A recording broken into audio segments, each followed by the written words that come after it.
Well, I'm very excited to be back here, even though I'm going to be here for less than 24 hours. I couldn't convince anybody to come with me, and so I'm headed back home tomorrow morning. But as John said, I was here from 81 to 84, finished in 84, which was a wonderful time. I have wonderful memories of my time here, and I've come back probably about 6, 7 times since then for continuing education in the summer months, and it's always a highlight for me to do that.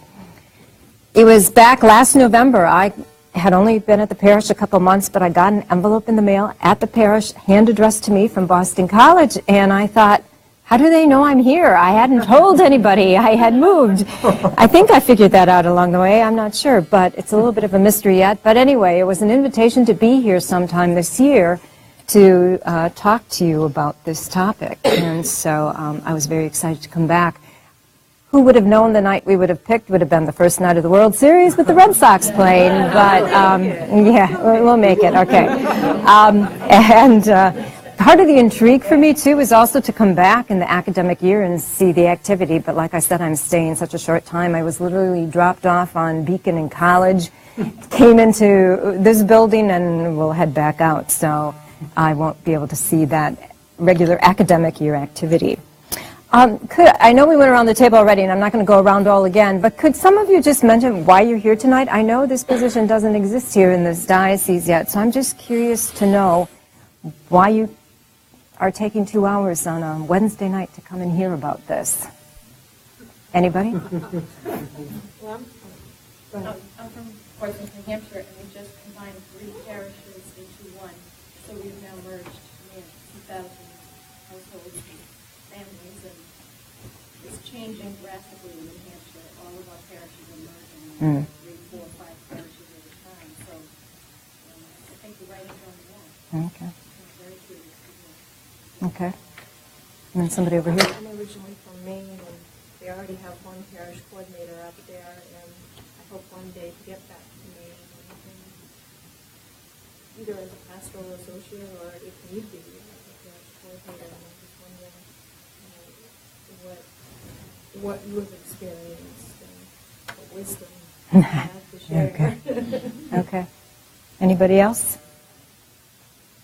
Because it's a topic, it's about lay ministry, Mm-hmm. and what I do is I minister also to 2 prayer groups at the Sea Law School, another one in Boston, and we have all students from BU all around where I did Berkeley Music College, Berkeley College of Music. So we have all these college students who come over to our church. So, and we are there always to meet with lay people, and how can we improve our relationship with them through experience. Okay. Okay.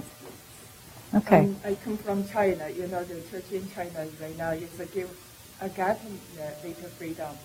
So that's why I'm taking the church management right now in the RIPM. Okay. So that's why I want to know what happened, what's going on here in the church, especially this lay people. Also China, the young and the adult people right now is also involved the church a lot.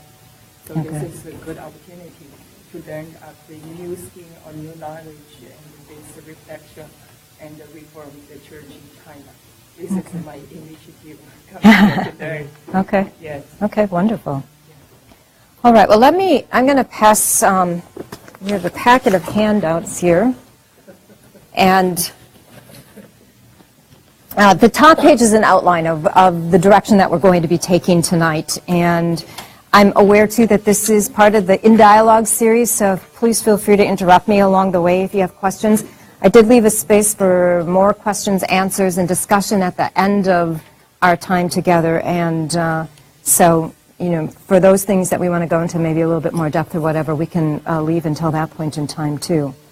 So let me begin by telling you a little bit of my journey. You heard some of it from John, but I am a Milwaukee area native, and I have been associated in some way or another with Catholic institutions my entire life.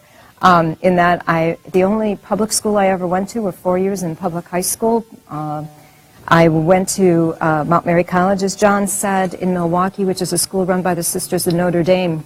I went there majoring in elementary education, and I had a minor in social studies, and it was either at the end of my freshman year, maybe early sophomore year, I decided I also wanted to minor in theology.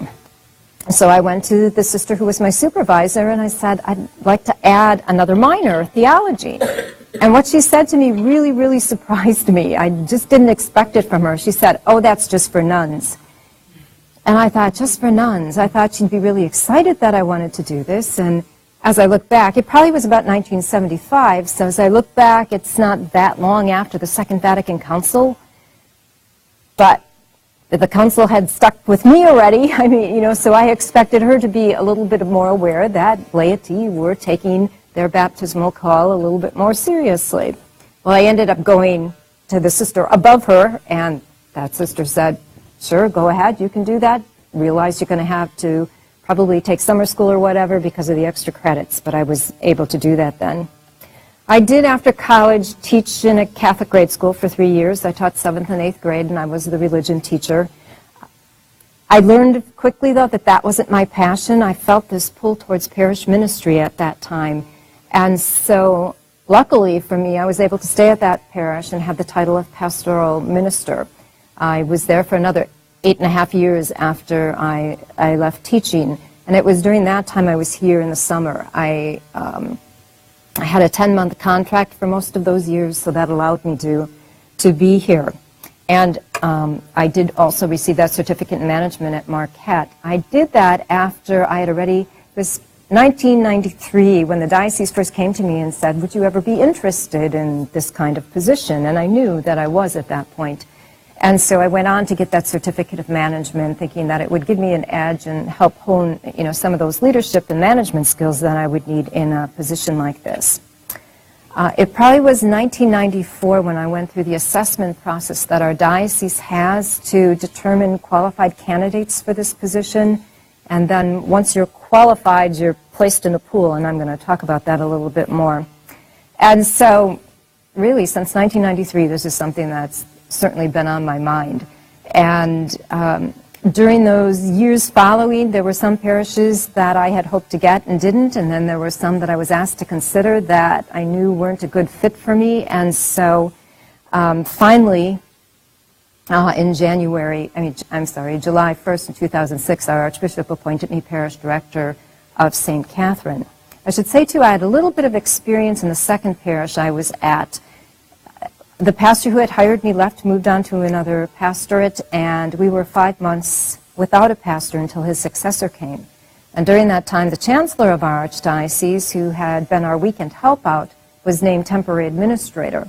But he spent most of his time, of course, at the chancery, so I was really overseeing the day-to-day operations of the parish at that point in time, and found that I really liked doing that. I liked being in charge. But you know, it's interesting. Priests over the years would say to me, why do you want to do this? Why do you want to take on this responsibility? You know, and other people just telling me, you're crazy. You know, why do you want to do this?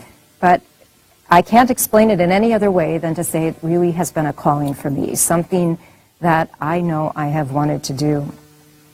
And then even after I was appointed, after my appointment was announced, people were saying, aren't you anxious about this? Aren't you afraid? And I wasn't, and I began wondering, am I missing something here? Am I, you know, not really thinking? There was a little tiny bit of me that wondered if I wasn't going to play out the Peter principle, you know, that I was going to rise to my level of incompetency, but that hasn't happened either. And so, really, all in all, I'm very happy that, you know, I'm doing what I'm doing. St. Catherine is about 800 families. We're in the midst of a parish census right now, so we'll get a little bit better picture of that in a month or so. It is, for the most part, white middle-class parish. We're on the very edge of the northern edge of the city of Milwaukee in a changing neighborhood.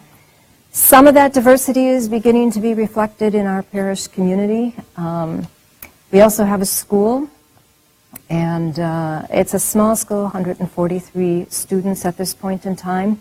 We have a small staff compared to what I was used to. I came from a large parish with a large qualified staff, And our parish has a coordinator of religious education, a business manager, just hired a director of music and liturgy this past summer, the first professional music minister the parish has had, and we also share a youth minister with 2 other parishes. So that's the makeup of St. Catherine. For many, as you can imagine, it's still an unbelievable thing that a woman or anybody besides a priest would be in charge of a Catholic parish. Ruth Wallace is a sociologist who has done some research on this whole topic. Back in 1989, she researched 20 parishes that were being led by women, and in 1996-97, she researched another 20 parishes, those being led by married men, both deacons and laymen. And at the beginning of her book on women, which is called They Call Her Pastor, she begins with the typical comments that she would get from people when she would tell them about the research she was doing. And basically people would say things like, a woman in charge of a Catholic parish, you've got to be kidding, or not in my lifetime, or this must be a different planet. And so, probably still very reflective of how people think today. Even in our diocese, we have had parish directors since 1994. And the woman who cuts my hair, who is not a Catholic, has another client who is a parish secretary in a Catholic church. And Lauren has tried to tell her about me, but this woman just won't believe her. And so actually in your packets you have a copy of an article that was in our diocesan newspaper when I was appointed. So I gave Lauren a copy of that and said, here, show this to her. So here's somebody who's working in another Catholic parish isn't aware that this is going on in the diocese. And I do find as I meet people from outside the parish, unless they've had some experience of a parish director, whether in their own parish or in their brothers or sisters' parishes or a friend's parish, they really don't understand what this is all about. Did you succeed a priest? Yes, I did, yeah. Actually, he went to the second parish I was at, so we switched places a little bit. I just want to mention I'm going to rely on both of Ruth Wallace's books a little bit tonight because I'm sure you want to hear more than just my experience of one parish in Milwaukee. And so even though her research has been done a little while ago, I think it's still very valid in terms of how laity and deacons operate in parishes and what they come up against and that kind of thing. So I will be quoting her once in a while. So we have this reality of what some call priestless parishes and how different administrative type people have come about in the church itself. There are 18,500 parishes in the United States and 149 dioceses, and almost 1 out of 5, so it's actually 18%, do not have a resident pastor or a resident priest. And as you might guess, those parishes, for the most part, are served by a priest who's coming from another parish or who might be at the seminary or who might work in specialized ministry or diocesan offices or whatever. However, in 2004, there were 566 laypersons and deacons who were entrusted with the care of parishes in the United States in 115 dioceses, and those 566 people were serving 616 parishes. So some of them had more than one parish that they were responsible for. The Midwest had the majority, 41%. The South was next with 28%, the West with 21%, and the Northeast with 10%. And so that's kind of the mixture that I would be willing to bet still exists a couple years later here today in 2007.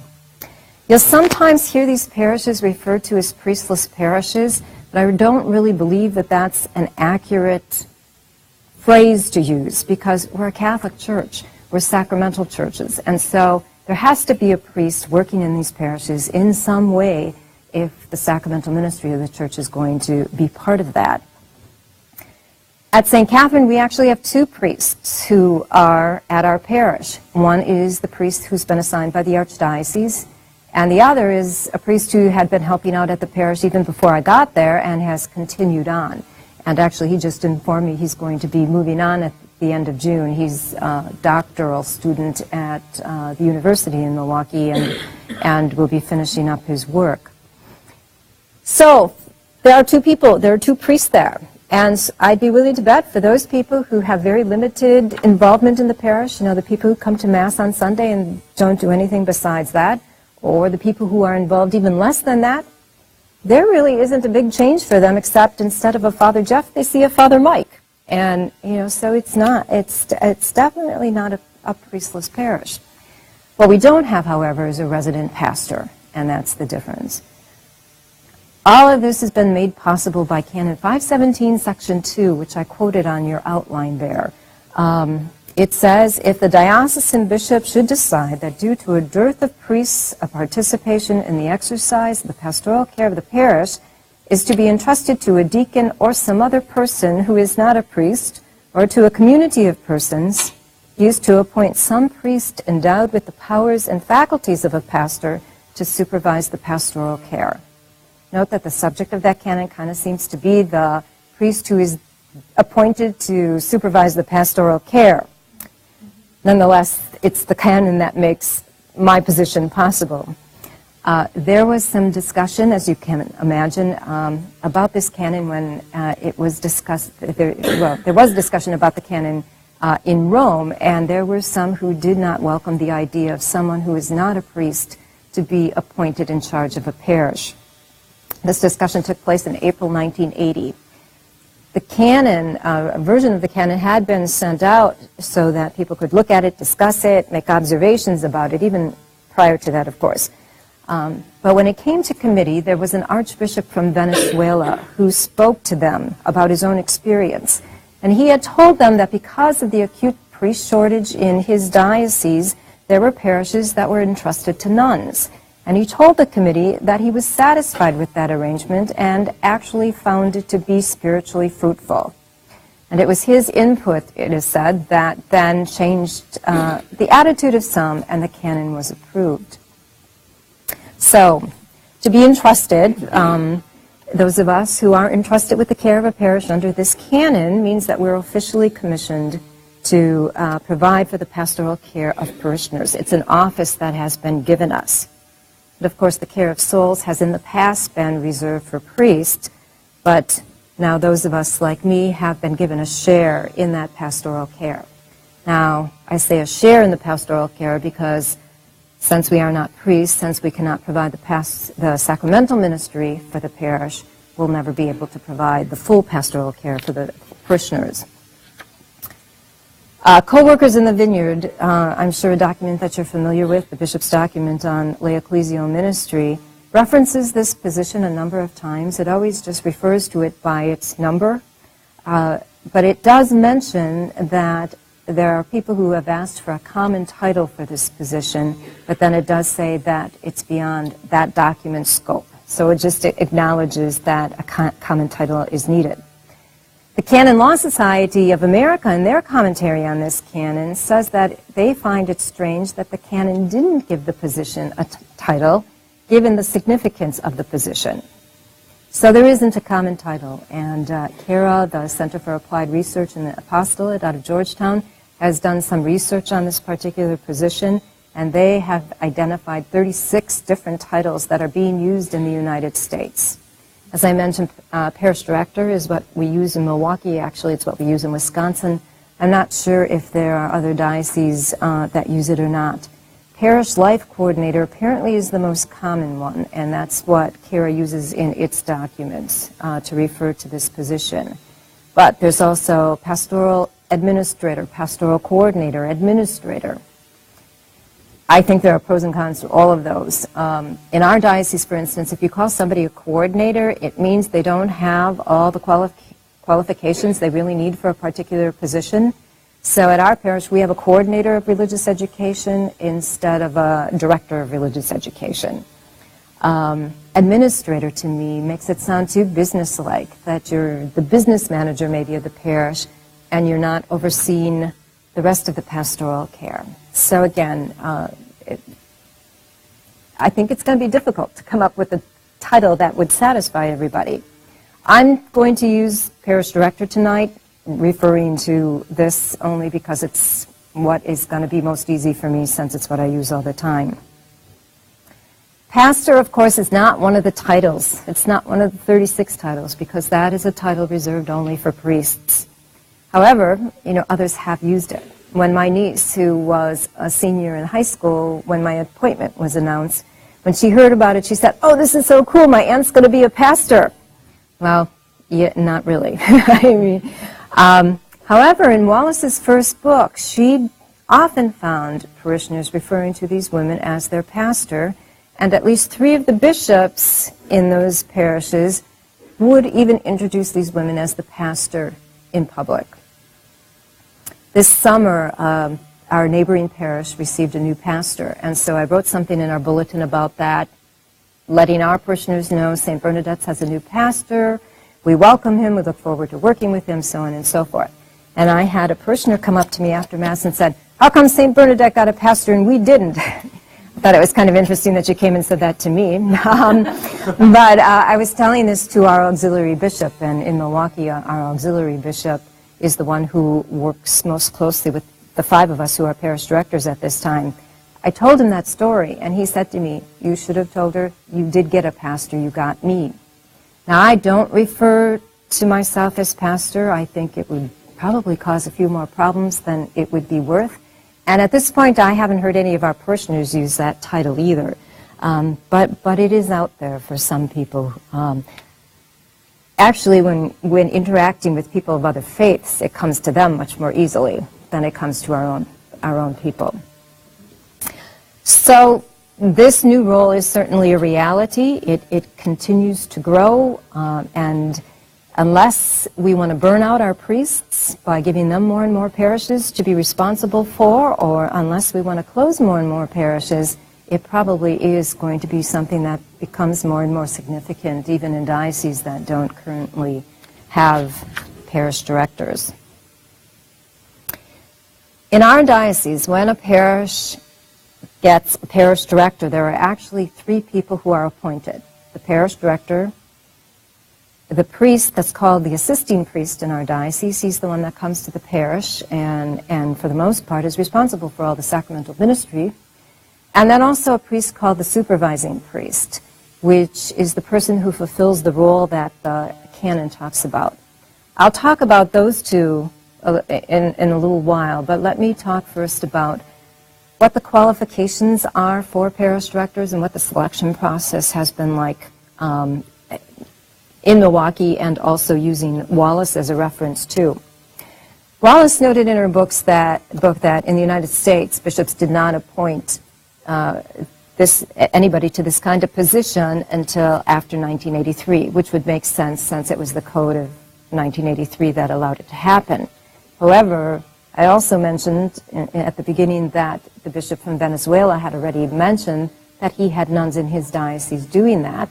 And Wallace also mentions that there was a study done by another woman in 1977 of churches in Chile, and that already in 1977 there were more than 80 nuns leading parishes in Chile.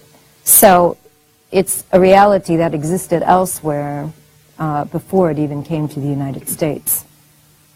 Most of the women who held the early positions here in the United States were nuns with master's degrees in theology. As I was first reading Wallace's book, though, I really began to wonder about the qualifications of some of the women that were appointed in the parishes she was studying. And I say that because they didn't seem to have the background I would expect them to have. For instance, one of them had an previous occupation in sales. 2 people were in the clerical field. Many of them had been teachers. A number of them didn't even have an undergrad degree, much less a graduate degree. Of the men, the previous occupations had been things like a laboratory assistant and a Boy Scout executive and a restaurant manager. Now, I don't know if some of those were the deacons who were involved there or not. I'm not sure. And even one of the women who had a master's degree, although it didn't say in what field, she needed some help and mentoring from a priest because she wasn't aware of requirements for baptismal sponsors or how to do marriage prep and things like that, which to me I thought, that's pretty basic, that somebody in charge of a parish should know about these things, I would think, from the beginning. But then I had to also remind myself that these were the early days. We're talking 1989, so it's still a very new phenomena at that point. And also, for the most part, the parishes that she went to were all rural areas, and their resources were most likely limited in terms of even, what they could pay somebody, but also human resources. Who could they draw from in these rural areas who would have maybe better qualifications? I think, though, the qualifications have changed as time goes on. I know Milwaukee, for instance, has certainly more rigid qualifications than that. For instance, we need to have a master's degree or its equivalent. We have to have 5 to 7 years experience in parish ministry. We also have to demonstrate some experience in leadership and human resources and counseling and public speaking and that kind of thing. Green Bay, which the Green Bay Diocese has had parish directors since 1986, and they also have more defined guidelines than we do in Milwaukee. They require also a master's degree in theology, pastoral ministry, or a related field. They also require 5 years pastoral ministry experience with at least 2 years being in the Green Bay Diocese. I think that makes lots of sense to have, some experience with that diocese, and not everybody in Milwaukee has. And I've wondered, if you need to get used to a whole new, not only the parish, but a whole new system of who do you relate to on the diocesan level. But, they've been able to do it. But I think it might be a little bit more comfortable if you've already been in the diocese before you take on that. So those are the qualifications. But then in Milwaukee, we also have a rather interesting assessment process that we have to go through to be qualified to be part of this pool that they can later draw from. It's a day-long experience where you have prepared a paper, first of all, and I'm forgetting what topic we had to prepare a paper on, but you brought that to the day. But then we had different kinds of experiences, like we got a whole set of slides, and from those slides you had to pick out slides and use those to do a narration on your theology of parish or your theology of church. And there were 2 other people who were doing it at the same time I was, and so then the 3 of us got together, and together we had to come up with our theology of parish using those slides. We also had what was called an inbox activity, where all these different pieces of paper it was a big to-do list, basically. You had to go through those and prioritize those. Also, I should mention that while the 3 of us were doing all of this, there were assessors there who sat on the periphery of the room watching us, observing us, paying attention to how we interacted and what we said. And we never got a report on what they thought, but they were making note of who we were. But during this inbox activity, then we had to meet with one of these assessors and tell them how we prioritized this list and why we did what we did. In the midst of that inbox activity, you got interrupted and were told that somebody was at the door, they needed some help. You went out there and found out that there was somebody who needed some food. So they were trying to imitate a day in the life of the parish with that. And I had one of those days yesterday. So anyway, there was that assessment process. In addition to that, we had to go through psychological testing and presenting a resume as you would for any job, and verifying that you were a Catholic in good standing, that kind of thing. Green Bay also requires a few other things, both graduate and undergrad transcripts and letters of recommendation from people, affidavit that you're in good health. They also have their candidates shadow a current parish director for a day so that they get a little bit more of the lived experience of what it means to be a parish director. So all of that kind of thing happens just to qualify you to be one of these candidates. So then when St. Catherine was open, actually when I was appointed at first they thought 2 parishes were going to be open in the Milwaukee Archdiocese. One of them was my home parish, which I thought, oh, this could be interesting. My parents no longer belonged to that parish, so that would have been a good thing. I would not want to be my parents' pastor. But it turned out that just St. Catherine was available. And so then it involved a regular interview process, and there were other people besides me who were interviewed that day. The interview committee consisted of our auxiliary bishop, the dean from the district that St. Catherine is part of, the human resource director for the diocese, another parish director, and in Milwaukee we have what are called parish consultants. They're employees of the diocese who are assigned to different regions of the archdiocese, and they're there to assist parishes in whatever way parishes need to be assisted. So the parish consultant for St. Catherine was there as well.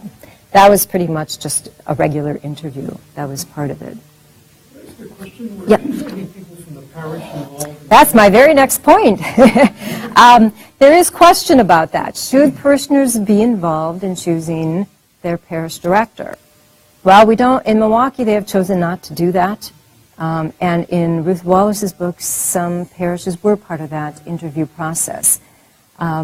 Milwaukee seems to have tried to mirror the selection process that they use for pastors when they select parish directors, and so parishes are not part of an interview committee for the pastors, so they have not made them that for the parish directors. They do have some input. Whether a parish is getting a parish director or a pastor, there is a meeting, a parish consultation meeting that is held where parishioners are invited to come and give their input, first talking about the strengths of the parish and where are there areas for growth and what are you looking for in a pastor or a parish director, and usually it's Jesus Christ. I mean, you know, that they really lift up, you know, the perfect person for this position. And then they're told you're not going to get Jesus Christ, so, you know, don't get your expectations too high. So that part of the process is also done with parish directors, but that's the only input that our parishioners in Milwaukee have an opportunity to give. Again, in Ruth Wallace's study, there were some who were hand-chosen. A bishop knew somebody and said, do you want to go to this parish? Or they were chosen from the parish staff itself. In her study of men, 8 of the 20 men who she studied were already on the parish staffs. And she makes the comment, it's either her or somebody makes the comment to her, that that's the better route to go, to choose somebody who's already there, because you don't have this unknown entity or this stranger that is thrust upon you by the bishop. Well, I'd have to say I really don't feel like I was thrust upon by the bishop. And again, I think there are pros and cons to bringing somebody in from the outside. You know, you're bringing somebody with a different perspective, a different experience than what the parish has had all along. So that, you know, is one of those things that's left to the diocese to determine, you know, when they are selecting these people. So again, that's the qualifications and at least how we are selected in the Milwaukee Archdiocese. As you can imagine, the selection of the parish itself is a touchy issue, because at that point, when a parish hears that they're getting a parish director and not a pastor, there are things said like, what's wrong with us? What did we do wrong? And this is the first step to closing. You know, and certainly there were people at St. Catherine who said, we're going to close. Even though there had been no talk about that previously, they thought that that was part of the deal here. And, you know, when you have a situation like that, the potential exists for the parishioners to take out their frustration and their anger on the people themselves, the person who's assigned. Let me tell you, give you some of the criteria that the Milwaukee Archdiocese has when they select parishes or decide what parishes should be selected for a parish director.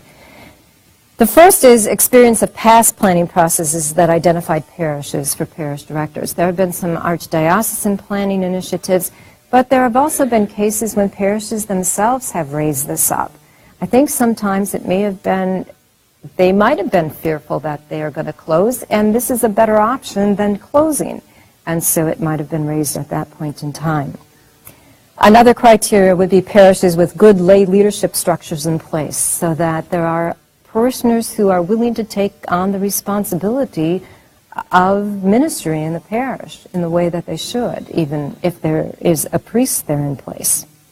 Third, parishes financially able to support the additional cost of a parish director.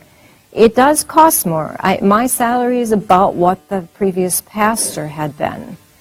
However, you have to add on the cost then of the assisting priest who comes in. So at our place, it's about $10,000, I believe, in addition to my salary. So it has to be a parish that can absorb that. Also, parishes without current building projects or capital campaigns. I'm very happy that they leave that to the priests. You know, those kinds of things. Probably, they may be able to motivate people more on that one. I'm not sure. Also, parishes that are small to medium size in both members and staff. They're not going to give a very large parish to a parish director. Like I said, I came from a large parish, and just the sacramental load in that parish, it would be very difficult to handle, I think, with an assisting priest. Again, they leave this to small and medium-sized parishes. Also, parishes that are not so traditional that they would present an extreme challenge to new models of leadership. I had an experience of that a couple years ago. I was invited to come to a parish consultation meeting at one of the parishes in a suburb of Milwaukee, a very traditional parish. I didn't realize how traditional it was until I got there and heard the comments and the questions that the people were making. And I left there that evening saying, this isn't a parish for me, and I don't really believe it was a parish for anybody, male or female. And as it turned out, the diocese also realized that night, and they did not assign a parish director, and actually that parish ended up merging with other parishes in that city. Also, parishes with a supportive cluster of pastors who want collaborative ministry. In our diocese, every parish is part of a cluster. It might be 3 parishes, it might be 5 parishes. Right now, there are 2 parishes that we collaborate with in the hopes that we can maybe present some ministry that we couldn't do on our own, for one thing. But the 2 priests, the priests in both of those parishes, are supposed to be available to me if I need them for funerals or anointings or things like that. I haven't really needed to rely on them too much. I think they've gone out to anoint people twice, and one of them had a funeral for us one time. But they're there in case they're needed. Also, parishes close enough geographically to available assisting priest candidates. You can imagine that maybe in the more rural areas, there might not be as many priests around, and so, in the city of Milwaukee, actually there are only 2 parishes in the city of Milwaukee itself that have parish directors, but we're closer to, the universities, the archdiocesan offices, those kinds of things that we can rely on. And the last criteria, the parishes in which they feel they could attract competent parish director candidates, where we would want to go, where there's a good history of working with people and that kind of thing. So that's how some of the criteria they use to determine which parishes are going to get a parish director. Over the years, it's also been dependent then on how many priests are available come spring when all the transition takes place. There have been years when they said, we don't have enough priests this year, there'll definitely be a parish director. Well, and lo and behold, somehow we have enough priests. And so there have been quite a few years when parish directors have not been appointed in the diocese just because we've been able to fill the pastorate positions that are there. So there are a lot of factors that come into play when we do that. After that parish is selected, there has to be a lot of preparation. It's only fair to the people themselves, and it's only fair to the parish director that happened. In Milwaukee, there was, like at St. Catherine, there was first a meeting with the diocese came in and met with the staff and the council. And they explained this whole process to them and explained what the parish director was about and so on and so forth. Then that consultation meeting was held. And so someone from the priest placement board was there, as they would be for a parish, for a pastor being appointed. However, when a parish director is being appointed, they also bring in a current parish director and the assisting priests from that parish so that they can talk and tell the people how this works, let them see that it's a viable option for parish leadership today. And actually, the questions that you have, the sheet, the handout, that you have a handout on the most asked questions about pastors and parish directors that our diocese hands out at that meeting to hopefully win people over to this and to make sure that they're a little bit more accepting than if nobody had come in and said anything at all. Why don't I break there and say, do you have any questions about any of that at this point in time? Mass, everyday mass. You have everyday or only We have 3 weekend masses. We actually had 4 when I came, and just this summer we went from 4 weekend masses to 3. Probably the biggest controversy that happened right at the beginning of my time there was when I had to announce we would no longer have daily mass. And there were a few people who were up in arms, ready to write a petition to the archdiocese, and it was at that point in time I thought, why am I doing this?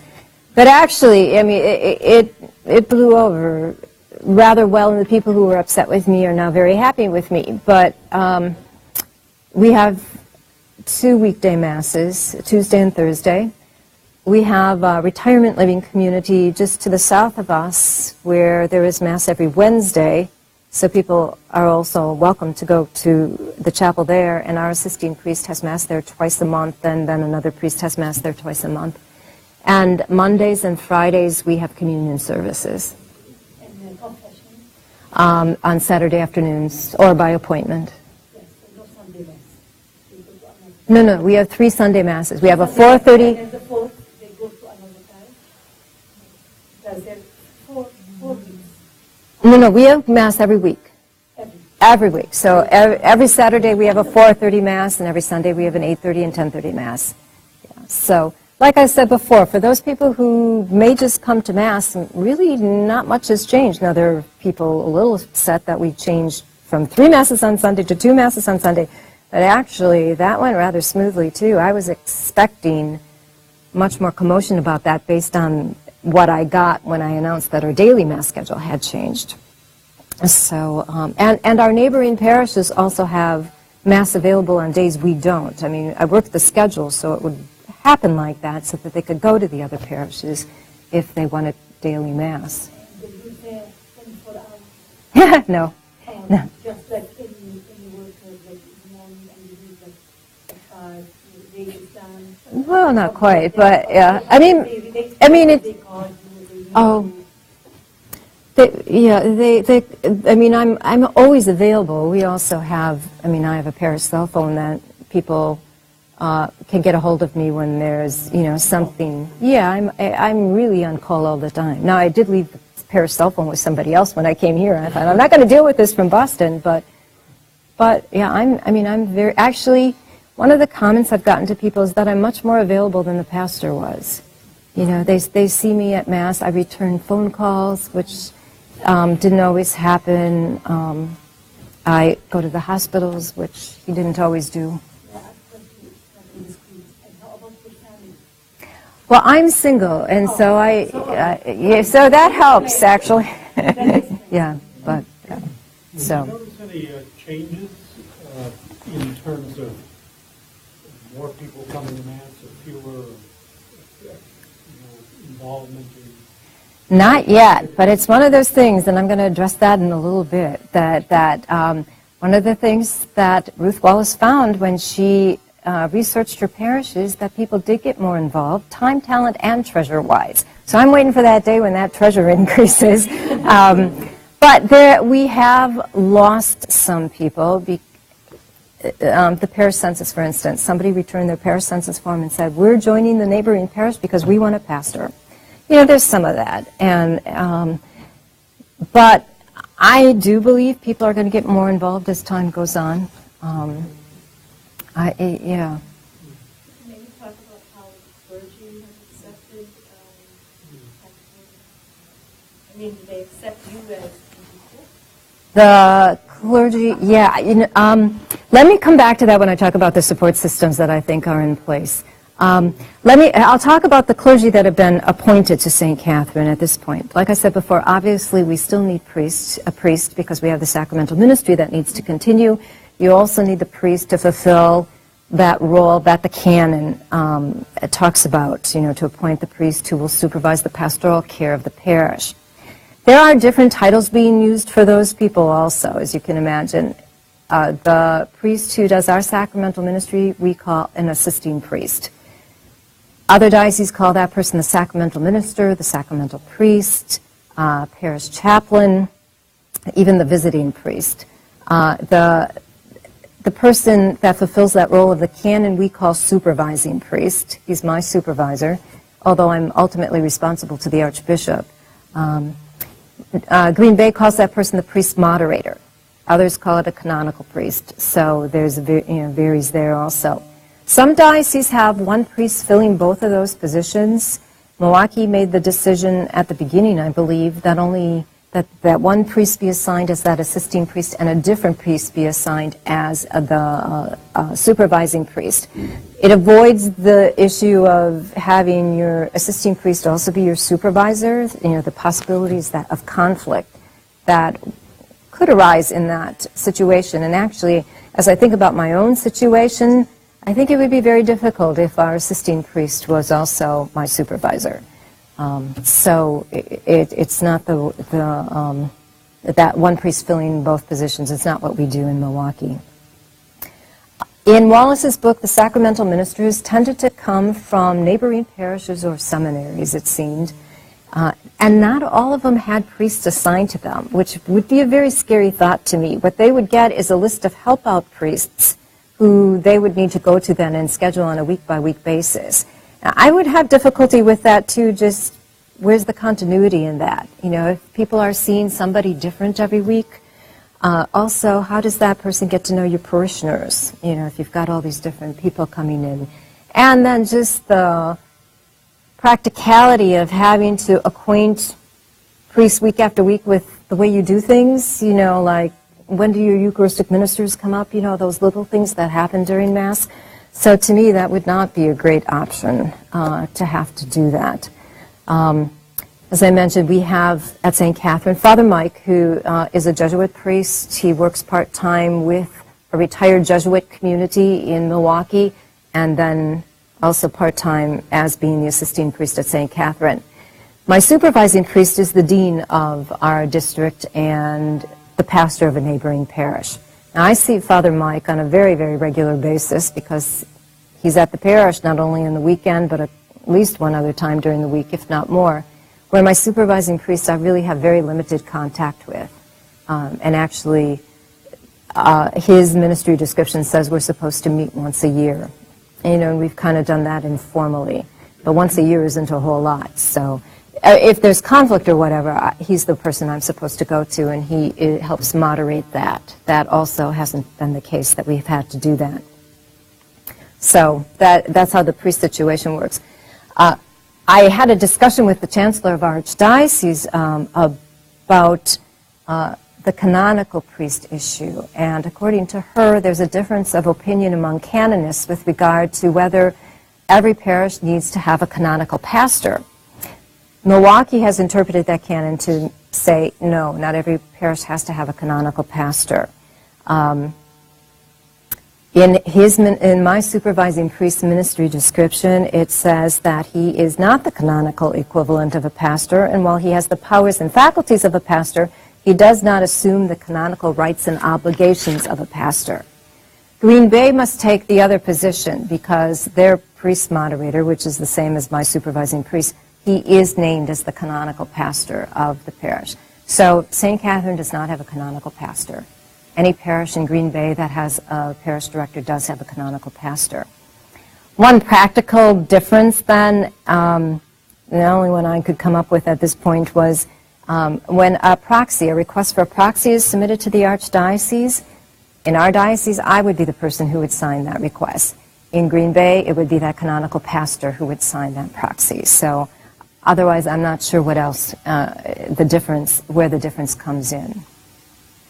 I want to just point out two issues that do come up when it comes to these priests. One is, it has to be a good fit, especially that sacramental minister. It has to be somebody who respects your role. In my case, it has to be somebody who respects the fact that I'm a woman, somebody who's supportive, and also somebody who's satisfied with not being the pastor. I mean, you don't want somebody coming in and trying to be the pastor when you're supposed to be the person in charge. And in some cases, again, there are parishioners who do go to that priest, hoping he'll act as the pastor or override the decision that the parish director has made or that kind of thing. I'd have to say I haven't experienced that. They seem to be very accepting of the fact that I'm the one in charge, and they do come to me if they've got questions or concerns or suggestions or whatever. So that's one thing, the fact that this needs to be a good fit. The second issue when it comes to priests has to do with the fact that we still have a priest shortage. And so people to serve, good quality people to serve as assisting priests, they can be hard to come by too. So at some point, this may not work either, depending on how many priests it comes down to in your particular diocese. So again, just two issues that raises. But that's the structure that's in place. That's the structure we use in the Milwaukee Archdiocese with those three, which I think probably leads to the question and what you were already asking about is, does this work? What happens in a parish when a parish gets a parish director compared to when they get a pastor? It was interesting to read both of Wallace's books, and in some cases I could relate very readily things that happened to these women and men. I thought, wow, that's already happened to me. In other cases, like that one about time, talent, and treasure increasing, I thought, I hope we get there. That eventually people, and actually we're working towards that in our parish. I just started a stewardship committee, and we really need to work to get more people involved in our parish. Our parish also tends to be a more elderly parish, and committees tend to be the same people over and over again. And so part of what my mission that I've given myself is to involve new people on committees. And actually the stewardship committee was an interesting example because one of our parish council members came to me and said, here's a list of people who will be on the stewardship committee. And it was made up of a lot of people who were involved in other committees already and were overworked. And I thought, well, okay, this is a good beginning, but I'm also looking at some other people. And I went out of my way to invite people who hadn't been involved in committees already, but who I see in church all the time and know that they have some sense of ownership of this parish.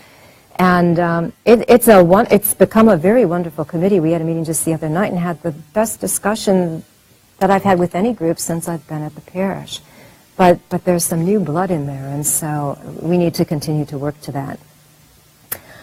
Anyway, in Wallace's study, there were a number of characteristics that she named about the women who were in charge. She said the women were approachable, they had a pastoral heart, they were good shepherds, they had personal warmth and presence, they were compassionate and patient, they had an intimate knowledge of their flock, they visited parishioners in their homes, and they knew people by name.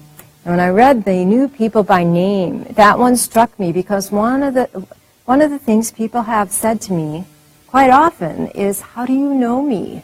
How do you know my name? And I'm not great at remembering names, and I knew that I needed to make a special effort, in this position in particular, to try to remember as many people as possible and to call them by name. And I'm always at the back of church when people are entering and when they're leaving for Mass, and I try to use as many names as possible. And it makes a difference. It makes such a difference. I mean, it's a little thing you would think to call them by name, but it makes an impression on them. Last March, someone from the diocese came to do an evaluation of my first months there. And it was a meeting that was held with me, the parish council, and the parish staff. And one of the parish council members said about me, she knows so many people by name. She said, I've been at this parish for so many years, and Debbie knows more people than I do. So again, it's just, when I read this in her research, I thought, I could relate to that. That made a difference. One really big characteristic, in addition to this, that she noticed was that these women exercised collaborative ministry. They had a collaborative style of leadership that they brought to the parish, and she named 3 ingredients of that collaborative ministry. Their availability, so that's reflected in some of those that I already mentioned. Connections or linkage to the community. These women connected people to one another. Even in these small communities, they were able to connect them to a greater degree than they had before. One of the ways they connected people to the parish that she mentioned was that their Sunday bulletins were more creative and more personal. One thing that I started as soon as I got there was a column in the bulletin. My predecessor didn't do that, but I have a column every Sunday in the bulletin letting them know what's going on. And that, again, that's another thing people have commented. We know what's going on, and thank you for letting us know, and that kind of thing. The third ingredient of that collaborative ministry was their lay identity, that they had something in common with the parishioners, that their leadership style was based on equality rather than a hierarchy, and that they were working, the parishioners were working with this leader, not for the leader, and the leader guided rather than commanded them. So all of that collaborative leadership was a very big piece of what she observed when she went to these parishes. Actually, let me just quote her at one point. She said, "The women pastors whom I've observed tended to be more like the conductor of the orchestra who oversees all the activity in the church, that calls forth the talents of the parishioners who then willingly cooperate in taking on the responsibility of running the parish." So I thought that was a wonderful image of that conductor of the orchestra, bringing all those different gifts and talents together, to make a really wonderful, vibrant parish. She then named two consequences of that collaborative leadership. One was that increased participation, time, talent, and treasure-wise. And the second was the growing sense of solidarity, that people took on an even greater ownership of their own parish. There was a greater sense of community among the people. And, I'm seeing that also happen at St. Catherine. I would say that there is more of a recognition among our parishioners that this is their parish, and, they need to be part of what's happening. Our parish has 2 all-parish meetings every year, which kind of impressed me because other parishes I've worked at either didn't have all-parish meetings or they tried them and they weren't very successful. And last night I talked about that we need to dream a future for this parish. Nobody's really done that with the parish. And I said, but if you have a dream for the parish, you have to also be willing to help make that dream come true. Don't expect somebody else to do it. This is what I want, now you do it. But we're all in this together. That's, I think, an important thing. Wallace also had one question that she presented to herself when she began to study the men, and that was, are women collaborative because they are women, or are they collaborative because they are laity, or they could identify with the people? In the case of the deacons, they were all married, and so those who were married could identify on that level, even though the deacons weren't laity. And she found that the 10 laymen in her study were all collaborative, and 8 of the deacons were. And again, they allowed all parishioners to be more involved in the decision-making. They also were able to involve more of the people in the parish, and these parishioners had a sense of being one with that leader. And so really, the collaborative style was on both ends, male and female. It wasn't only a woman's trait in the parishes that she studied. So, it is a model that works. It really, truly is a viable option. It's not perfect, however, but it's a viable option to running our parishes today. The whole next section here is on the support systems that are in place that'll maybe answer the questions that you had. Obviously, it's extremely important to have some support systems in place just because of the pioneering nature of this whole role. You wouldn't want somebody to have to go out there and do it on their own and not have that kind of support. So this section is primarily my own experience, how I have felt really very affirmed and supported in this role from a lot of different places. Job descriptions to begin with. I have a contract, I have a position description, I have what's called a pagella. That's a one-page statement of what my faculties are, given to me by the Archbishop. I also have ministry descriptions of both the assisting priest and the supervising priest. So really the expectation should be quite clear of what all of this is about. And then even after the appointment was made, a meeting was held with the assisting priest, the supervising priest, myself, and a few people from the diocese to make sure we were all on the same page and were clear about that. The announcement, my appointment was announced in the same way a pastor's announcement is made in our diocese. It's announced at both parishes, the one he's leaving and the one that he's coming to on the same weekend. Same thing happened. The parish I left heard about this the very same weekend that St. Catherine heard about this. In some cases in Wallace's book, it's the bishop who actually came to the parish and made the announcement, or a diocesan representative. Now in our case, it was the priest at the parish at the time who made that announcement. I was also installed. There is a formal installation process, ritual ceremony that really is modeled after the same installation ceremony we use for pastors in our diocese. Co-workers addresses this specifically. That document said that a public ceremony or liturgy for the conferral of an office emphasizes the relationship of the diocesan bishop with the lay ecclesial minister and the community to be served. In particular, a public ritual would be of great significance when deacons, religious, or lay persons are entrusted with the participation in the pastoral care of a parish. You know, it was certainly a key source of validation for me when our auxiliary came and installed me on a Sunday.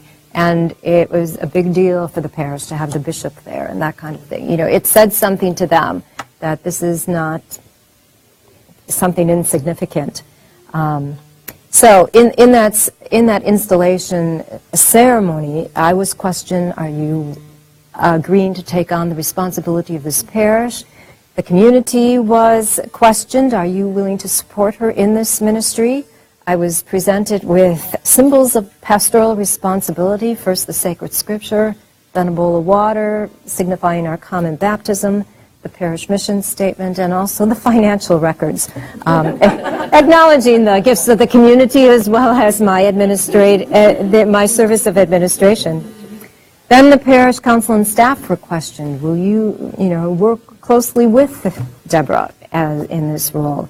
And then there was a concluding prayer and blessing, and then a signing of the document at the altar with the bishop. So all of that certainly was very supportive. On the diocesan level, I have to say, feel very affirmed and supported there. Again, we go through the same things that the priests go through. We have training for new pastors in our diocese.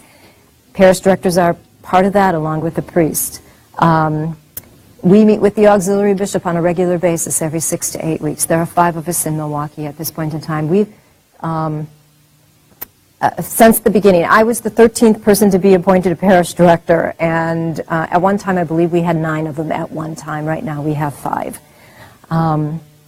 Even the Archbishop called me after the appointment and again thanked me for taking it on, and he's always been very affirming whenever I see him. Interestingly, I'm thinking I was the first parish director he appointed, and I didn't check on that, but I'm pretty sure I was.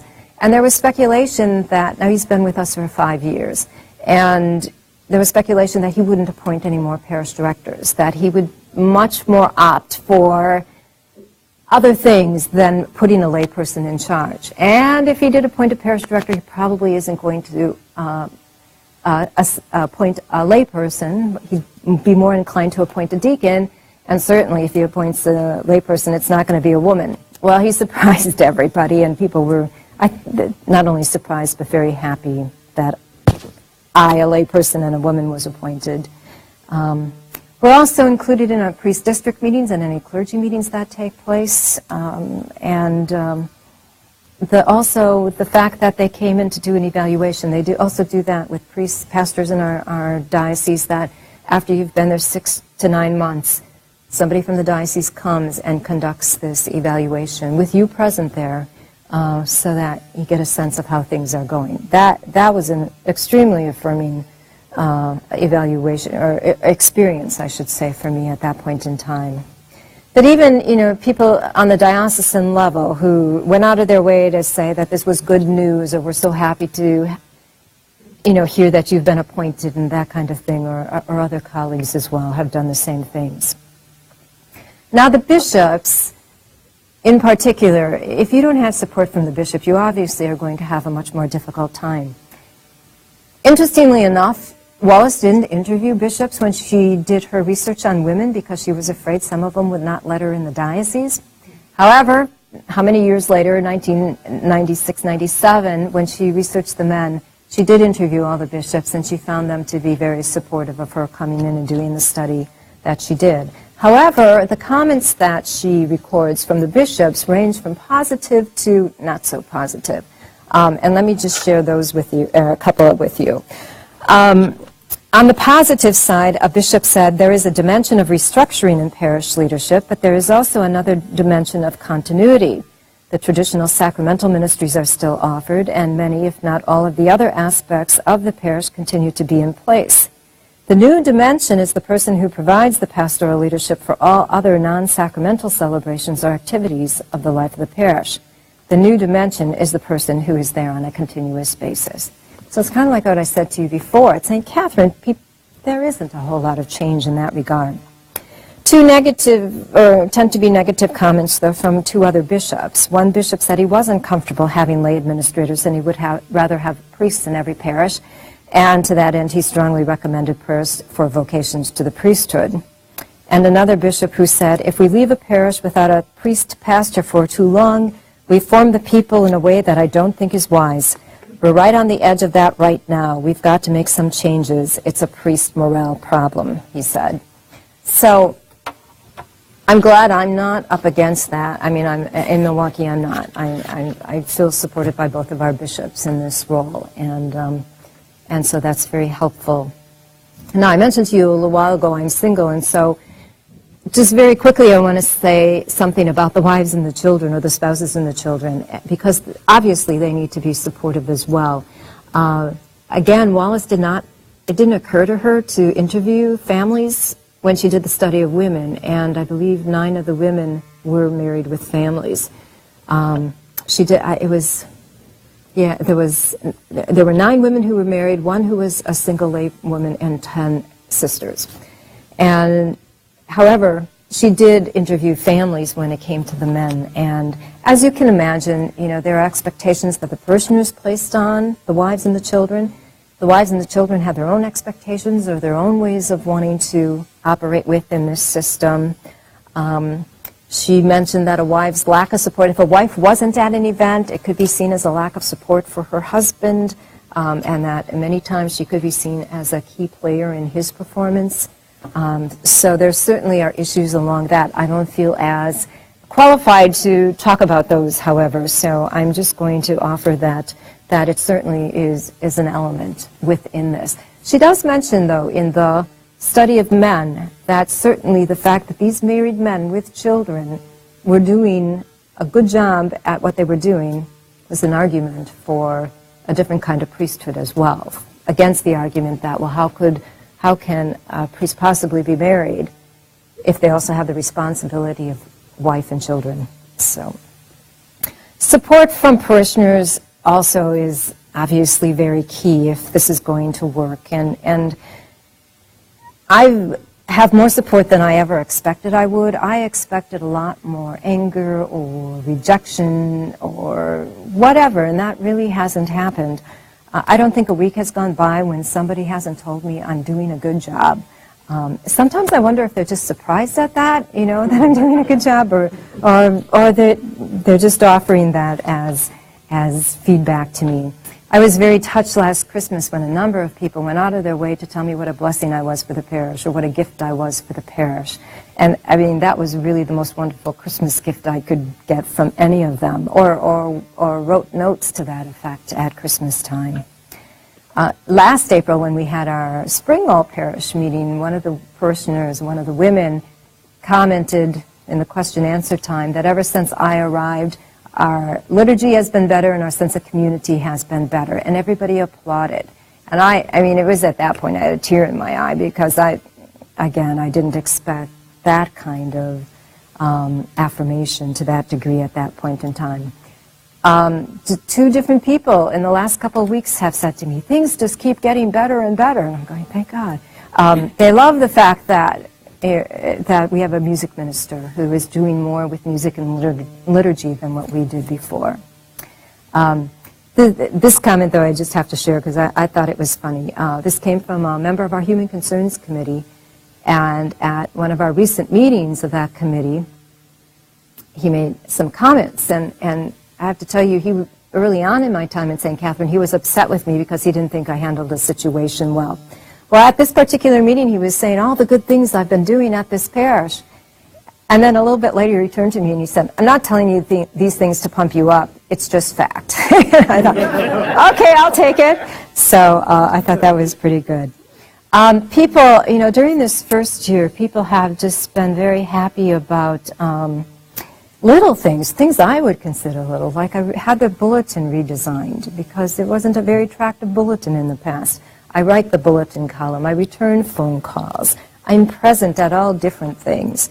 I have the church bells ringing again before Mass. They weren't being rung, and I said, why aren't these on a timer so that they ring? So they ring now.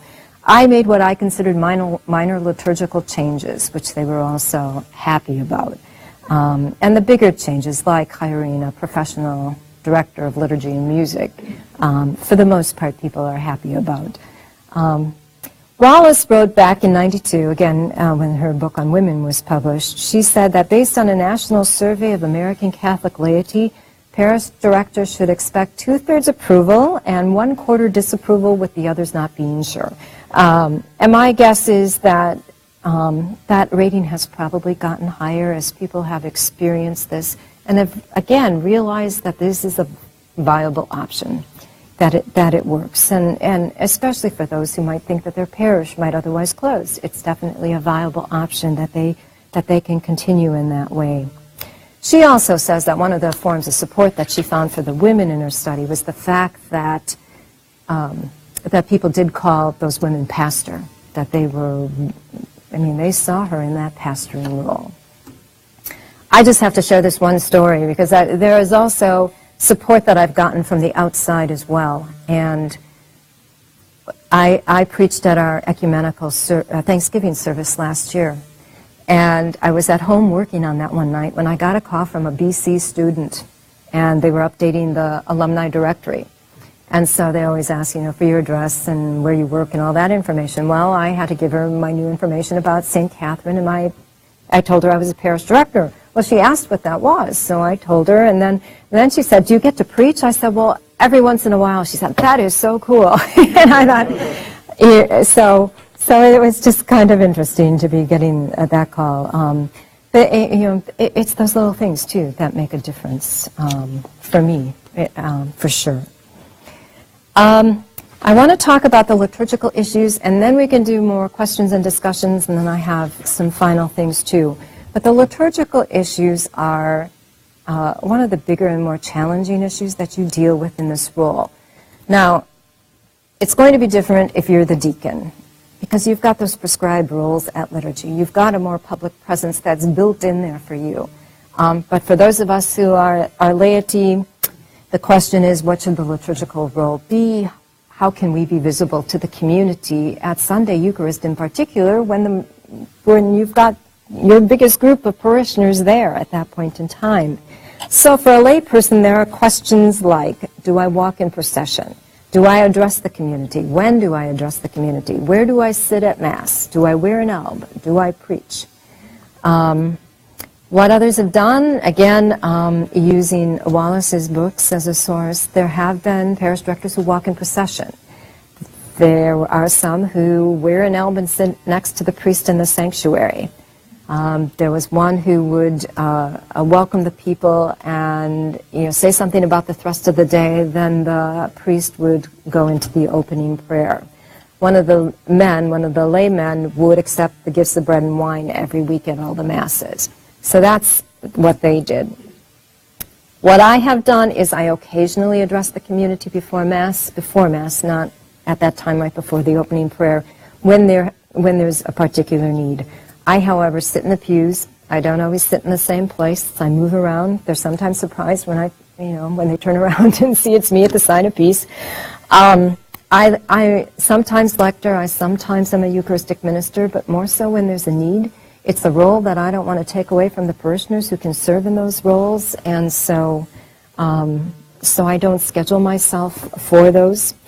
I almost always give the announcements, however. That's my time when I can be visible, and I can do more than just simply read it like the lector would, and give a little bit more life to it, and it's an opportunity for me to even kid around with them a little bit. We had a chili dinner last Saturday after Mass with a Christian theater group just doing a half-hour program afterwards. So I said at the end of that announcement, for all you guys who don't know today is Sweetest Day, you can tell your wife you're taking her to dinner in the theater, and they laughed. So, a lector isn't going to do something like that. I'm able to do RCIA rites according to the pagella that I have from the bishop. When we anoint during Mass several times a year, I walk with the priest and there with him as the people are anointed. We had parishioners who were serving as organists and the choir directors, so on their last weekend in that role, we had a blessing for them at all the Masses. I led that blessing. This past summer, we also had a parishioner who left, a layman who left for 2 years for mission work in El Salvador, so we blessed him and sent him forth. I led that. One of the most touching things that has happened to me, and the first time it happened was when our auxiliary bishop came and helped us out one weekend and had Mass, and the other time it happened when our vicar for priests also helped us out one weekend. And both of them included my name in the Eucharistic prayer, which I certainly didn't expect. So it was for Benedict, our Pope, Timothy, Archbishop, Deborah, our parish director. And I thought, wow, that just struck me as, yeah. And our new music minister, when he first came, he was putting my name in petitions every week. That got a little uncomfortable for me. And so I said, Jim, once a month would be okay. Well, he was used to working with another pastor who wanted his name in the petitions every week. And so he was just following what he had been doing before. It wasn't just me. It was for our church leaders, for Debbie, our parish director, and all our parish staff is pretty much how he words that. So once a month is plenty on that. Every week. Every week, okay. Oh, it's only prayer. Yeah. Well, I know. Well, it's not that they're not praying for me, but it's just the way that it gets mentioned. Okay. All right. Okay. The alb issue. The only time I wear an alb is when I lead communion services during the weekday. I've worn the alb for ecumenical services because when it comes to the ecumenical services that our parish is a part of, our priests aren't there, I'm there. And so it's kind of interesting, though, because for both Thanksgiving and for Palm Sunday, here all these other clergy have something red on. I had my white alb, and I thought, I need something red here somewhere without, inventing some kind of whatever. Yeah, so put something in my hair. I don't know, next time around. What? Okay, get it. There you go. Preaching. I need to talk a little bit about preaching because that has changed in our archdiocese. Right now, I preach at communion services, at school masses, because you can still preach at masses with children. At school prayer service, I preached on Good Friday. It wasn't a mass, so I preached. Penance services, our ecumenical Thanksgiving service, which I mentioned. I went to the Presbyterian Church and preached there during the week of prayer for Christian unity. This issue is a little bit of a touchy one, though, and let me just give you a history of preaching, lay preaching in our archdiocese. The U.S. bishops didn't address the issue of lay preaching quickly. I'm told it came to the floor 3 times before they came to agreement, or it came to the floor 3 times and then they came to agreement, I'm not sure. So in the meanwhile, Milwaukee had established its own norms for lay preaching, and they followed the Canadian norms in establishing our norms. And under these norms, I was able to preach at Sunday Eucharist, and in my last parish I did that probably once every 6 weeks or so. But you had to go through a process of being authorized, and that authorization process, you could go 2 routes. The route I took was the more academic route. I took another 15 graduate credits with a few more scripture courses than I already had in the 2 homiletics courses. And after all of that was finished, then I had to preach one weekend at the parish where I was videotaped, and there was a small group of parishioners who also had to hear me preach that weekend and critique me. I had to critique myself. I also had to write my theology of preaching, and then all of that got sent to the archdiocese, and some committee, some anonymous committee viewed all of that and decided yes or no, should they recommend you to the chancery to be authorized to preach. Well, I was then authorized to preach for a 5-year period. At that time, you would have to ask for renewal or go through some renewal process. In the meanwhile, the U.S. bishops did come up with norms for preaching, and so now, according to those norms, lay people can preach at Eucharist on occasion, but not at the time of the homily. And the priest still gives a homily. And Some suggested places for that lay preaching is before the readings, after the creed, after communion, which I just think is the most ridiculous thing. I mean, you know where people's minds are at that point in time? They're not going to want to hear you preach at that time. But anyway, so at this point I have not preached, although I've done some soul searching about that and have decided I really need to start doing this again. But at the prescribed times, not at, I will do what, I will follow the norms on that. However, this whole preaching issue, the fact that it's not a more normal thing for us, and in our diocese, when people were appointed parish directors, they didn't have to go through any kind of authorization process to preach. They were immediately given faculties to preach. So there was that history there also. The fact, though, that it is that limited, I think also diminishes your own parishioners seeing you as the spiritual leader of that community. I think if you would ask the people at St. Catherine, they would tell you that I'm a good manager of the parish. I'm not so sure how many would tell you that they see me as the spiritual leader. Just the other day, somebody thanked me for going to visit one of our parishioners who had knee surgery, and I went and visited her at home and took her communion. And this other parishioner said, I didn't know you did that. And that just kind of floored me to think that, she was looking at me as only being this manager, not taking in the whole scope of what parish life is all about. I also know that when I started preaching on a more regular basis after I was authorized at my last parish, people came, even though I had been there probably about 9 years, I was there a total of 13 years. So I was probably there even 8 years when I started preaching on a more regular basis. They got to know me much better. They bonded with me much more so than they had in those first years I was there. And certainly, in preaching is where one can share a vision that you have for the parish community, and the two priests who are helping out at the parish, don't have that vested interest in the same way that I do in that parish. And so that's part of the reason I've decided, even though it's going to be at a different time to preach, I've got to start doing that again every once in a while. One of the things that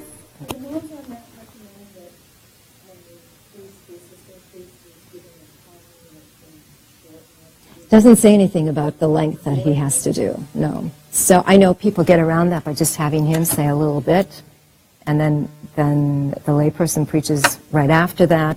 So, as far as I know, there's no recommendation in terms of the length, just that he still give a homily. One of the things that Wallace does say in her book on women is that that the women found that they were sometimes on the outskirts, or that they felt like they were on the fringe when it came to sacramental life. Here they'd be preparing people for baptism, or for weddings, or for the funerals, but then the priest came in at that point. One of them said, it's like preparing a dinner, but then not being able to join the guests at the table. Someone else does that. So there is that awkward tension there in trying to pastor a parish, but then being limited when it comes to the sacramental ministry of the community itself. So I'm going to stop there and open it up a little bit more. Then I just have some last comments, and I'm looking at like we've got 25 minutes left. So any questions, comments, observations?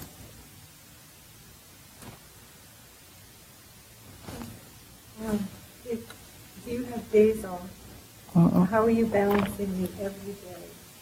And do you live in the parish? I live about 15 minutes away from the parish. It's not that far. Actually, that's an interesting question, because some of them, and people even ask me, where are you going to move into? Our parish has an apartment that we now changed into parish offices, but the pastor had an apartment at the parish. And people were asking me, are you moving in there? And I have my own house, so I'm staying put. As far as my own schedule, I have Wednesdays off. That's why I'm here today. My hours, I've always been good of keeping pretty much to 40, 45 hours a week as pastoral associate. And I thought that would really, really change here. That hasn't changed so much. What has changed, though, is I don't have a Saturday anymore. I mean, that's one of the things that I'm like, because I feel the need to be there at the Saturday Mass. I thought maybe I would start on a more regular basis, maybe not being at that Mass, that particular Mass.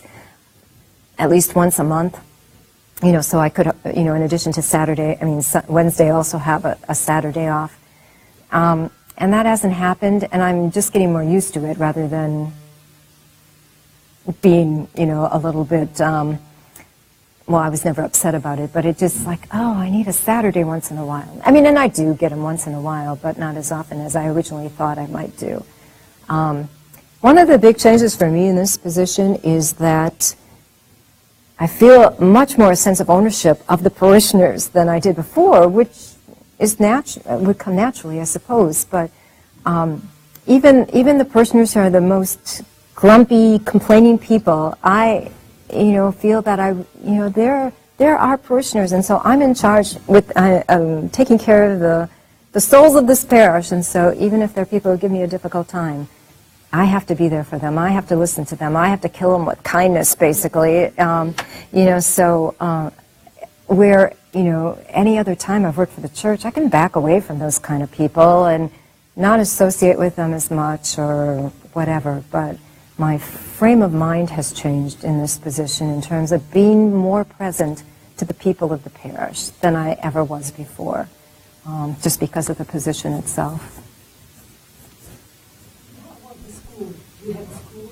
We have a school. Are you in charge of the school? Well, we have a principal who's the administrator of the school. I'm her she's responsible to me. We have an interesting situation in Milwaukee.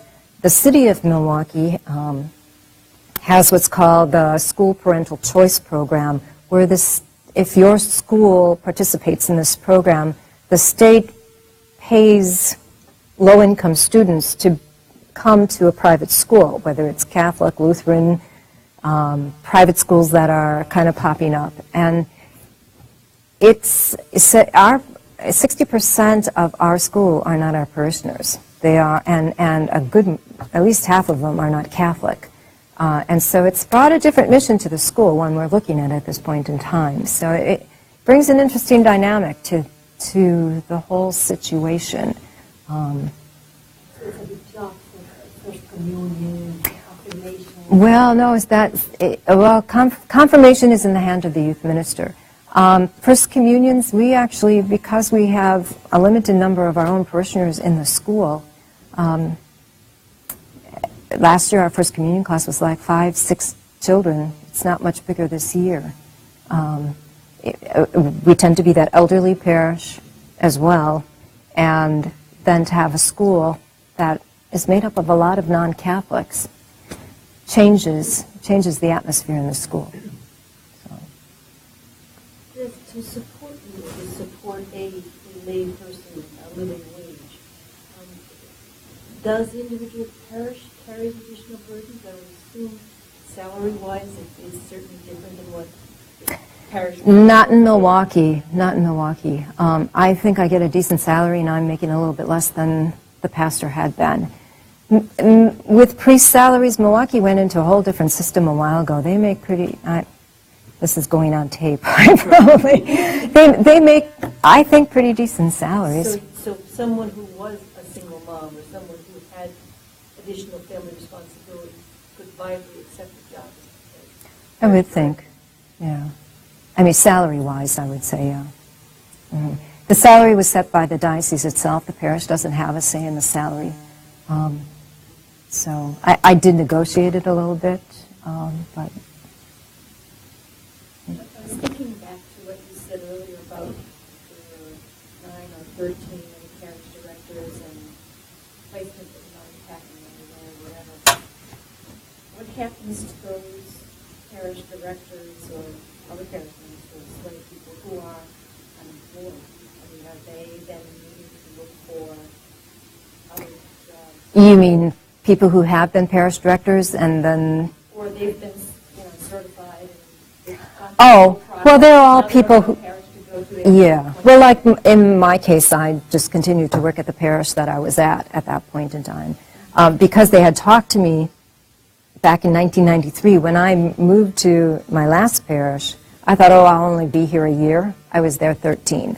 So, again, there were parishes that I was asked to look at, but I didn't think they were a good fit. And I thought, I don't believe in just plugging holes, and so I thought, no, this has got to be a good fit for me in the parish. And so I just waited until I thought there was a parish that would work. I also wanted to stay in the Milwaukee area because I didn't want to sell my home and move in that, so I waited till a Milwaukee city of Milwaukee parish was available or something nearby. Along that same line, are you appointed for a certain number of years? We are. I was appointed for up to 3 4-year terms. I don't know why. Our pastors are appointed for 6 years with an option for 6 more. I'm not sure why they didn't do that with us, but I have a 4-year appointment that can be renewed for another 4 years, which can be renewed for another 4 years. So I have up to 12 possible years at this parish. Like the president. Yeah. I'm going to ask you a personal question. When the Vatican is going to decide for a woman to become a priest, would you be ready? Well, that's an interesting question because I get asked that often. Never know.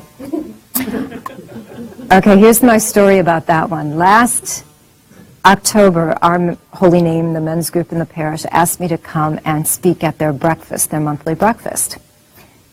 My sense is they may be a little bit more conservative group. I can't say that exactly, but that was my sense at that time at least. Wouldn't you know, one of the questions was, have you ever wanted to be a priest? And I thought, how do I answer that here in this group and not make enemies? I'm new here, you know. And so I said, well, tell you what, I will answer that in the way I've always answered it in the past. I will cross that bridge when I get to it, but I really don't believe that that bridge is ever going to present itself in my lifetime. You know, and who knows, you know, where my life is at that point in time, if that ever does happen, and, you know, whether I want to retire at that point, I don't know. So, but I said, since, you know, in the last couple months, my answer has changed a little bit. And I used the example of anointing of the sick and said, when someone needs to be anointed, I have to call the priest and find a priest who's available to go and anoint. Most often I'm available to go with them, and I do, and I pray some of the prayers, you know, so that we're doing this together. It would be so much easier if I could just go and anoint, you know, but I can't. And so I'm finding myself more drawn to those sacramental ministry things. So I guess that kind of answers the question, but...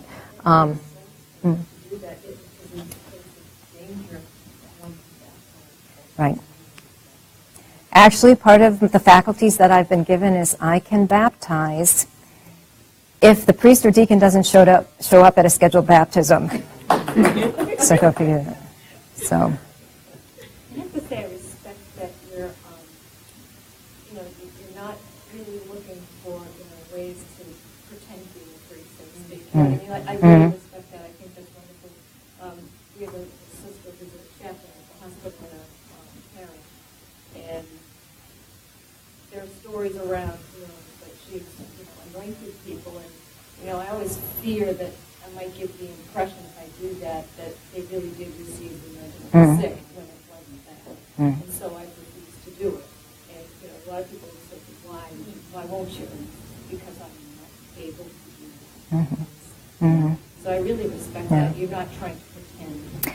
Well, and even in some of those examples, the examples I used liturgically where, you know, some would put on an alb walking in procession and sit next to the priest, I'm not sure why I would do that. Now, I did at my installation, but it was the bishop who said, sit next to Father Mike, so I was in the sanctuary that whole time, and that made more sense. I mean, it was my installation.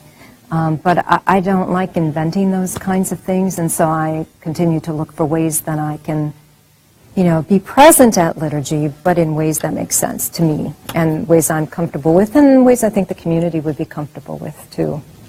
That's the important thing, is the community understands, because someone might see Sister So-and-so anointing, when actually she's using like a blessing formula or something like that. It's a different line, yes. Yeah. So, And then confuses people. if somebody does a communion service, they think, well, Debbie has a better mass than Father So-and-so, and doesn't understand that it's not a mass, but it's a communion service. So it's the community that needs to understand, and we need to make it clear, and maybe even have them repeat that this is not a mass or something like that, so that they understand that. One of the things that, going back to the anointing example, when I came, we started doing it at Mass, like 5 times this coming year, we're doing it at Mass, and I'm trying to impress upon people, do this more ahead of time rather than wait till, the last minute when I may need to find a priest just like that, and I might not be able to find one to do it at that point in time. But I wrote one of my bulletin columns recently was about viaticum. I mean, they don't really understand viaticum today, and I can administer viaticum. And so I explained what that was, and that if your loved one has been anointed recently and are near death, call me. I would love to come. I'd be honored to come and pray with you as your loved one is dying. And if they can receive communion at that point in time, I will bring that also, explain that that's what viaticum was, so on and so forth. Actually, we have 2 funerals, one today, one tomorrow. We haven't had a funeral since mid-August, and I'm feeling a little bad that these 2 landed on the days that I wouldn't be there. One of them is tomorrow, is for a gentleman. I got a call last Friday from the daughter who said, my father is near death, can you send a priest? And I said, well, I don't have a priest available right now, but I can come and be with your family and pray with your family. She was very fine with that. And I got to the home maybe 20 minutes later, and she met me at the door and said, my dad just died. And so I spent probably the next 45 minutes with them, and they were still dealing with that, reality that he had just died. So I just let them be for a while, told them, take your time. And then I prayed with them. And his wife said to me, this was the most beautiful thing I've ever seen, that I gathered. There were a number of her children there at that time, or his children there at the time. And so to let them know that those kinds of things exist, that they didn't have to have a priest there right then. He had been there 2 weeks before that. And now at this moment of death, this was good. This was a good way to be with them. And it didn't need to be the priest.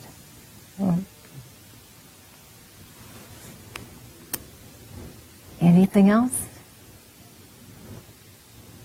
Let me just go through, actually, some of the other things we may have covered already in your questions, but one surprise, one thing that really surprised me when I came was they wanted to know what to call me. And I had introduced myself as Debbie, but still people were asking, well, what should we call you? And I was like, well, Debbie is fine.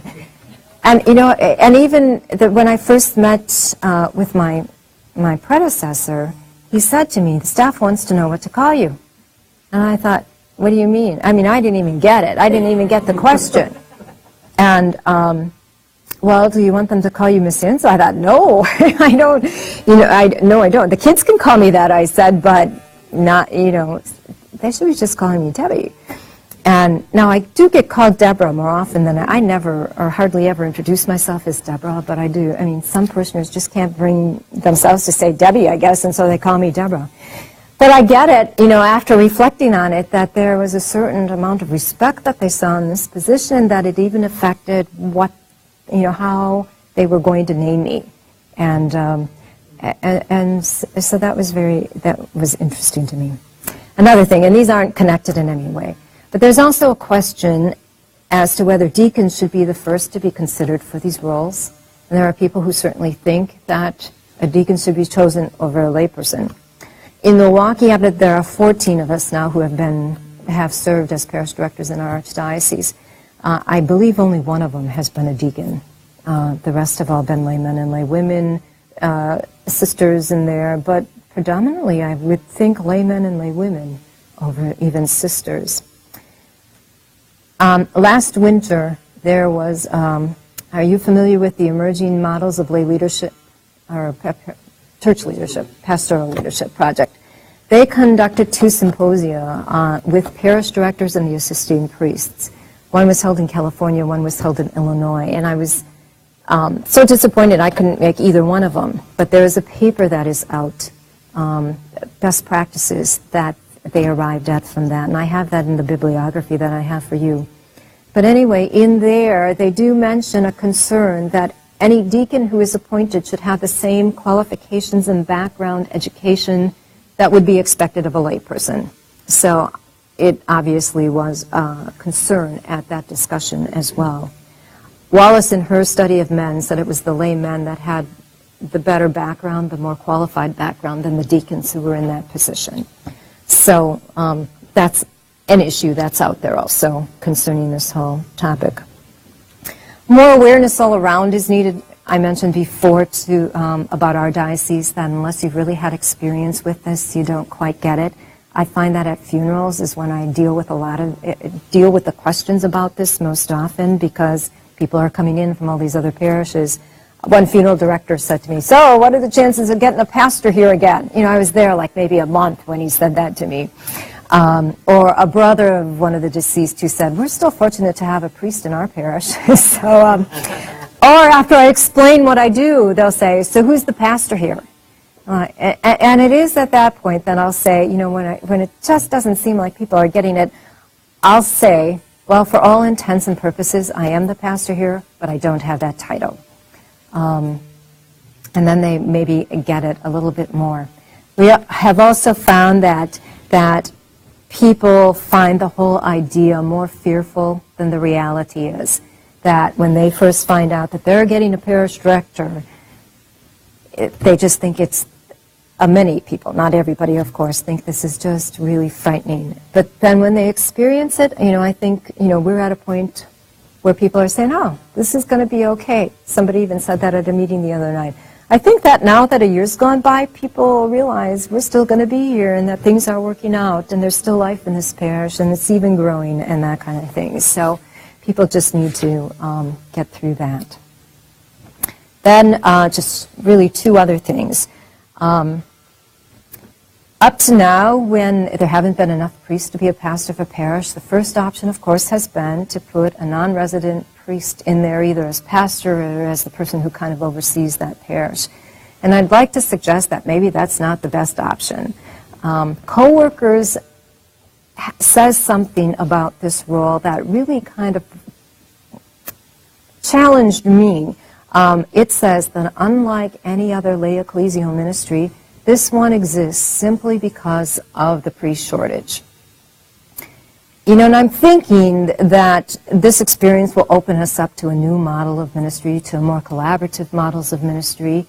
I'm sure the experience that you've had in your own diocese is similar to what I've certainly experienced in Milwaukee. And what I'm going to say, I'm not saying in a demeaning way. But we all know priests who don't want to be a pastor. We all know priests who don't have the gifts and talents to be a pastor. But they have wonderful gifts in other areas. Or they make great associates, but don't want that responsibility of the administration, that kind of thing. So rather than looking at this as only existing because of the priest shortage, you know, maybe it's the Spirit opening us up to other models of ministry as well, for what that works. What the future holds, we don't know. So that's just one thing. Another thing I just wanted to point out from Wallace's study, she found that, and the women in her study many of them did preach on a regular basis at that point in time. And she found that preaching to be a key element in changing people's attitude about the role of women in the church. And once they began to question or to have a changing attitude about the role of women in the church, they also began to question the limitations placed on women in the church. So in that sense, this may be a dangerous thing. But again, I think we need to be open to the Spirit and all of that.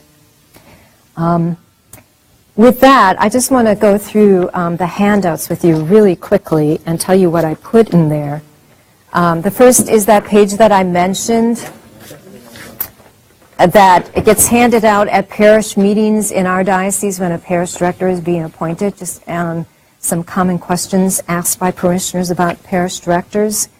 The bibliography, I'm going to be honest with you and tell you I haven't read everything in the bibliography. Some of it I just found out kind of last minute and added it into here. The first one, however, is the report from that symposium, the two symposiums that I mentioned to you, that were done by the Emerging Models of Pastoral Leadership Project. held with the parish directors and the supervising priest. And the next one is a report from Kara, just giving a lot of statistics about this role in the United States. The next one I have not read. That's the one that I just found. I didn't realize that the standards are included for parish directors in that document from the National Certification Standards for Lay Ecclesial Ministers. And then the next one is a book from the Canon Law Society. I haven't read that one either, but it was required reading if you were going to one of the symposiums that were held. And then Ruth Wallace's 2 books, and then also an article that was in St. Anthony Messenger back in June of 2006, interviews with people in California who were serving in this position. I'm giving you the article that was in our diocesan newspaper right after I was appointed, and then also the last one is our auxiliary bishop, Richard Skilba, a wonderful bishop. He's the one that we meet with on a regular basis, and just this past summer he had this article in our diocesan newspaper about parish directors, so I wanted to share that with you as well. He is somebody who's challenging the whole idea of preaching and questioning why we put the limitations on preaching that we do. Certainly believes that parish directors should be preaching on a regular basis. He also, at the end of the article, just raises the issue of what we mean by hierarchy and going back to its original meaning, meaning that holy order that recognizes the gifts of everyone, not putting one person above the other, but just recognizing the gifts that exist within the community. So I give you that. I actually was asked again just recently by a parishioner, well, have you regretted your decision? Are you ready to leave us? And I said, and this is somebody who seems to like the fact that I'm there, so he was kidding around with me, but, you know, as I mentioned before, there was a little bit of fear in me about that Peter principle, and only in the beginning, when I was dealing with those people who were angry about the daily mass change, I said, Lord, you duped me, and I let myself be duped. But really, I have found this a very exciting thing to do. It's you know, to begin to form a vision for the parish with the people and to grow the parish into an even more vital and vibrant community, I think is an exciting thing to do. And to help them see, as I said to them in the beginning, this is a viable option. We can keep this parish going. We can make it an even better parish, even though we don't have a priest as pastor here. So, doesn't mean there haven't been low points, but all in all, I've been very affirmed in the position, like I said, much more than I ever thought I would be by the parishioners, and it seems to work. It really does. So, that's it.